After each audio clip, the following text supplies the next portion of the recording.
So the scene begins, and we start off with Charlie. She's still tweaking overhearing Emily's info drop. And for all the people who need to be let in on the missing context, allow me to enlighten you. So previously on Hazbin Hotel, Emily briefly portals herself down to hell to tell Charlie that the hotel works, and Sir Pentious, the bum that he is alive in heaven and is a-okay. So on the important note, Charlie's method in the hotel is proven to work, and Charlie gets up to go tell everyone and prove she isn't crazy. On the unimportant note, if you want to know why I called Sir Pentious a bum and hate him so much, go watch my other video. But yeah, she's going around telling everybody, I'm him. Wait, Jarvis, cut that.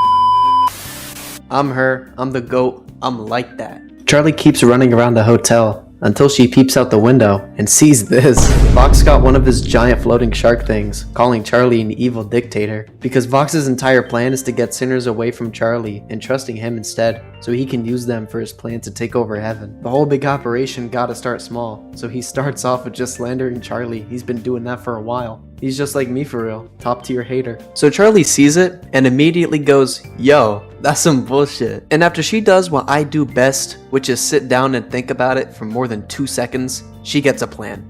Not a good plan, just a plan. It's like how people watch the 1997 Mortal Kombat movie and say, I mean, it was a movie, just not a good one. So for Charlie, here's the move. Reach out to Vox Tech and ask for an interview, and while that happens, she gets to clear her name of the dictator allegations and show all of hell that the redemption method works. So my goats the exorcist don't gotta keep running hell's pockets every year. But Vaggy's trying to tell her, yo, that's a bad idea. Vox is gonna spin it and make you look bad. He's a TV and 2 Spider-Man villains put together, like he cannot be trusted. But Charlie, ever the naive optimist, OG pilot Charlie could never, is like, nah, it's probably fine. And despite Vaggy's warnings, very valid warnings by the way, decides to do it anyway. Now while that's happening, Angel and Husk are talking to Cherry, asking her about Sir Pentious. Like, did you really like him like that? Did you even know you liked him like that? She dips out to go interrogate Baxter like Arkham Batman, but we're gonna skip all that. So we cut to my goat, Vox, and Velvet, and they're doing a total of 2 things. 1, Velvet is cooking up some Heisenberg product, and 2, Vox is watching his favorite YouTuber, aka me.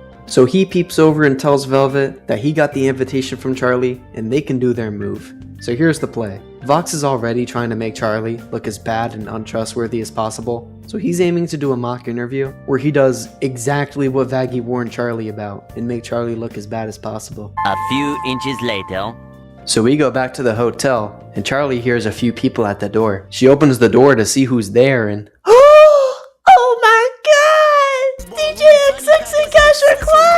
nah, I'm playing.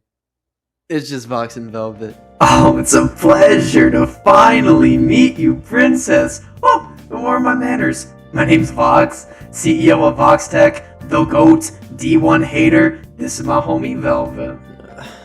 Yo. Anyway, I just couldn't pass the chance to interview a squad more controversial and looked down on than Arrowhead Studios and the Glaze Divers, like you and your apologists.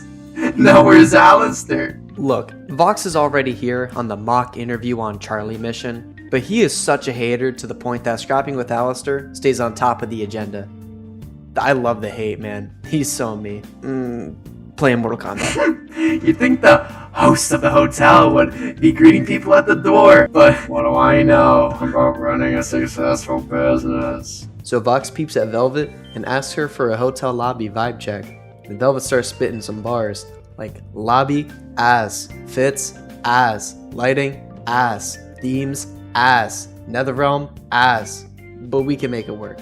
So they finally get the interview started, they get the ball rolling, and Charlie first wants to talk about Sir Pentious. But Vox and Velvet don't even let her get the chance and immediately start asking her some crazy bullshit questions. And this is where it gets crazy. They start asking her things and cut off her sentence when she says something that can be taken out of context. It goes along the lines of this. So regarding the upcoming extermination where the exorcists are gonna be pissed, are you gonna be protecting everyone?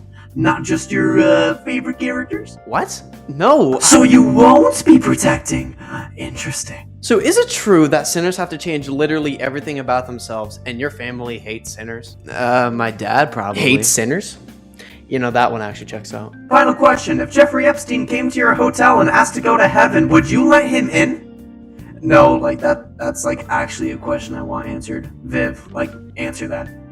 Actually, I want to know. So Charlie, fed up with the bullshit questions, gets up to tell Vox and Velvet that about the interview, she was capping. The dynamic duo give Charlie a look of disgust, with Velvet calling Charlie a liar. And Charlie admits that she actually called him in just so she could share an exclusive news drop. We got Vox in the back like, hold up, let her cook. And then Charlie gets to spit in bars. So she then says that her method worked, Sir Pentious got redeemed, and is in heaven and mad chillin'. Now for anyone in Vox's position, this would be game over. But Vox ain't my goat for no reason, so he does this to save the whole game. Vox starts talking about that's some fire news, that's awesome. Bring him down so we can get him on camera. Saying all this while being 99% sure that whoever Charlie redeemed, they're not showing up. Unless you're an exorcist on New Year's, heaven's security is tighter than a cave diver's worst nightmare. So Charlie has to tell Vox, well, he's up there, he's in heaven. I kinda can't bring him down. You know, that's how it works. And since Charlie just admitted that she doesn't have a way to actually prove it, Vox goes off and just starts spitting bars. Oh,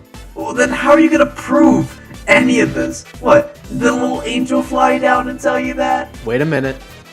Rewind the tape. You know, if it wasn't for the fact that Vox is able to jump between security cameras, Charlie could have actually used this and saved her ass. Charlie tries to explain herself. Vox is like, oh, she's crazy. Nah, we're out of here. Charlie keeps trying to plead her case, and then Vox says this, and I love it. Sorry, princess. Well, it was fun being lied to and all. I can't broadcast this without proof. What? Last thing I want to do is spread misinformation. So Vox and Velvet start walking to dip out. Charlie throws in her last card, her last Hail Mary, to try to save the game on her end. She calls out and says, yo, don't leave, I'll redeem someone live on camera. And you know damn well that got Vox and Velvet geeked. Velvet has that evil smile because obviously, but Vox is absolutely cheesing. Vox is absolutely thinking something along the lines of, oh yeah, Jarvis, get Valentino ready, we better have a good one. So Charlie calls down Vaggie with Angel and Husk, and Vaggie's already pressing Charlie like, yo, I told you this was a bad idea, like what are we doing? Charlie's like, nah, it's fine, no problem here. And then goes over to Angel Dust saying, yo, I need to redeem you live on camera in front of Vox and Velvet.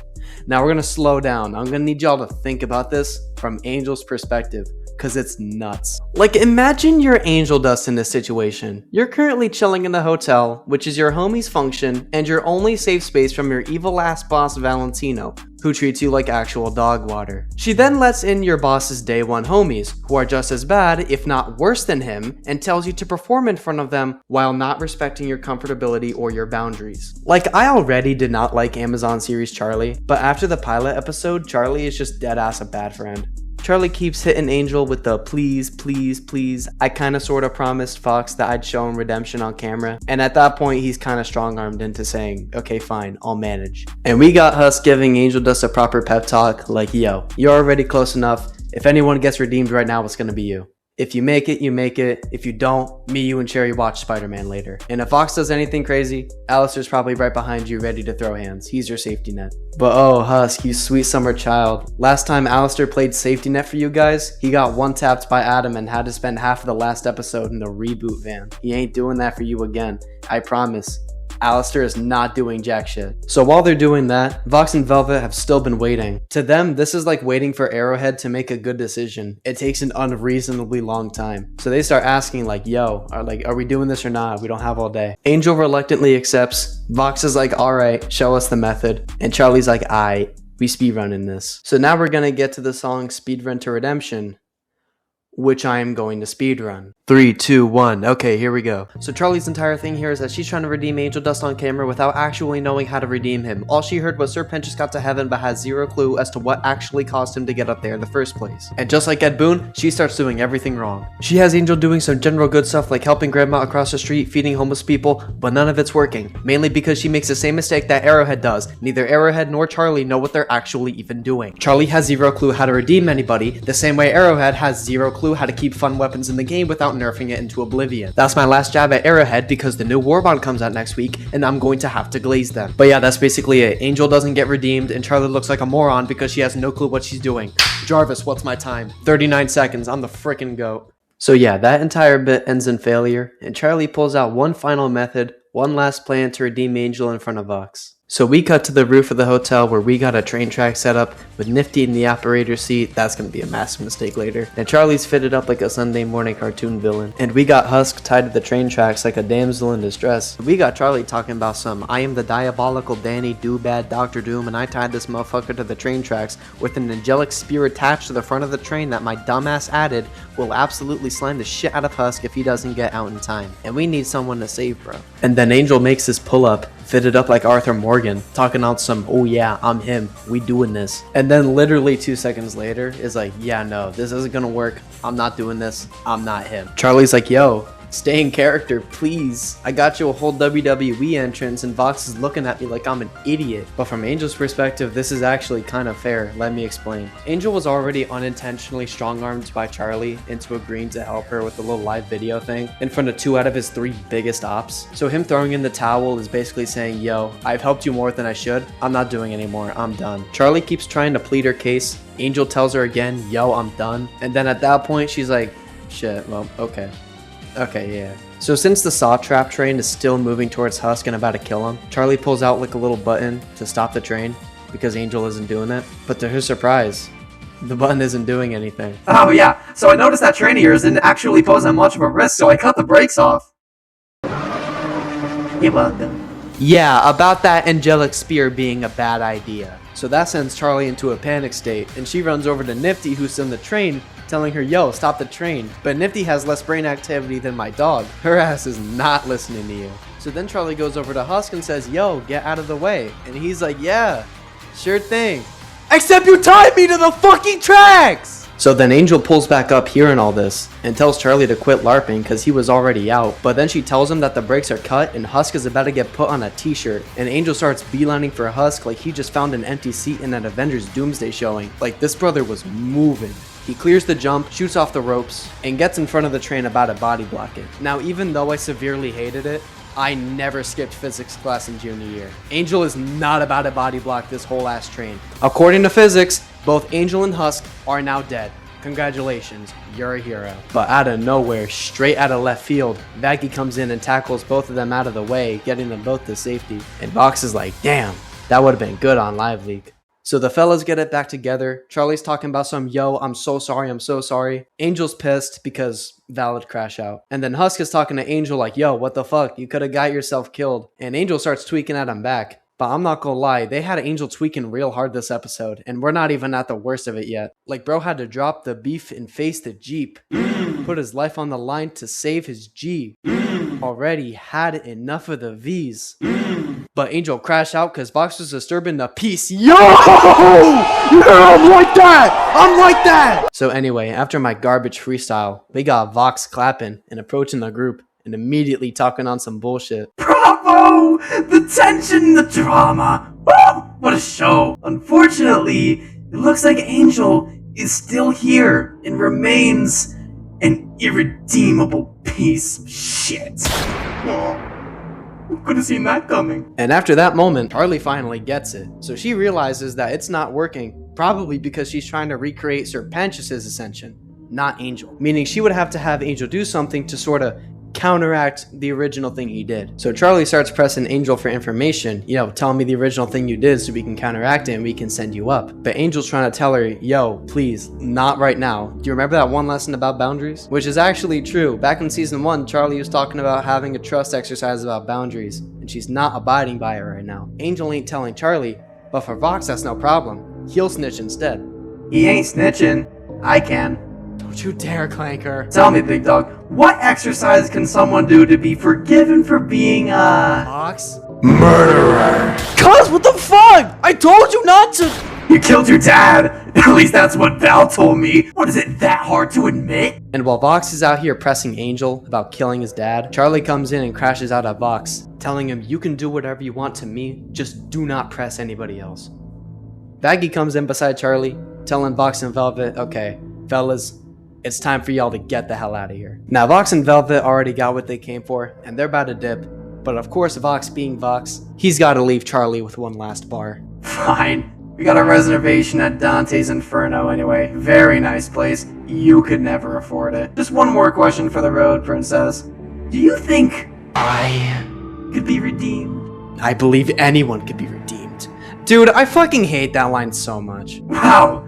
You know, there's a few island goers who would love to hear that one. Anyway, yeah, we're outie. So anyway, yeah, that's basically it. Vox and Velvet dip out. Angel Dust crashes out again. Any and all Angel Dust crash outs in this episode is 100% valid.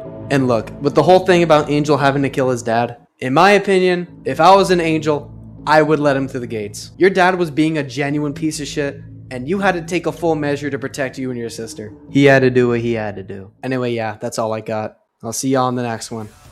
Good night, America.